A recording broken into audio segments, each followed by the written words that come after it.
la jeunesse de ce forum, c'est parce qu'on se rend compte qu'il y a beaucoup d'étudiants mauritaniens, sénégalais, en tout cas africains, qui vont étudier dans les pays occidentaux et qui finalement restent là-bas.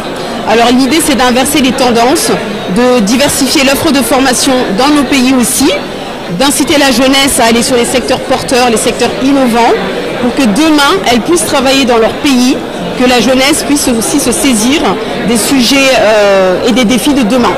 Voilà, les métiers d'avenir, les métiers du numérique, le développement durable, l'entrepreneuriat, l'agriculture, c'est des thématiques qui concernent tout le monde et c'est le moment, c'est dès aujourd'hui qu'il faut commencer à sensibiliser les jeunes Mauritaniens pour qu'ils puissent répondre aux enjeux et aux défis de demain. La Mauritanie, évidemment, vous savez, c'est le parent pauvre, parce que ça veut dire que ce n'est pas un pays très riche, ce n'est pas un pays qui est capable de, à lui seul d'être une locomotive sur le continent africain, mais c'est un petit tigre.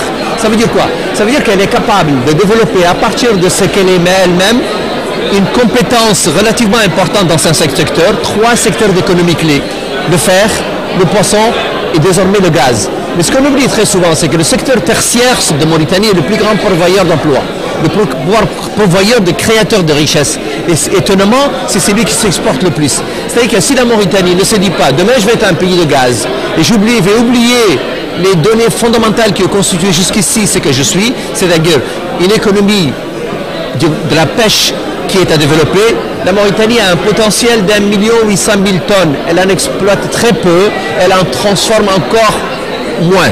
Si demain, elle se dit, je me détourne de tout cela pour aller dans des énergies fossiles, celles qui sont en réalité les économies du XXe siècle, et si elle est en même temps capable de se dire, non, j'ai une chance nouvelle, une économie nouvelle, une rentrée nouvelle, je dois la développer pour développer la richesse fondamentale que j'ai, c'est-à-dire le poisson, c'est-à-dire l'agriculture, on oublie toujours, 30 millions de têtes de bétail. C'est l'un des pays qui a sans doute le potentiel le plus important dans ce domaine. La Mauritanie n'est pas fermée au reste du monde, mais il faudrait aujourd'hui qu'on parle de façon horizontale, qu'il n'y ait plus cette logique, là-bas c'est le savoir, ici c'est l'ignorance. Le savoir, il est partout, même en Afrique.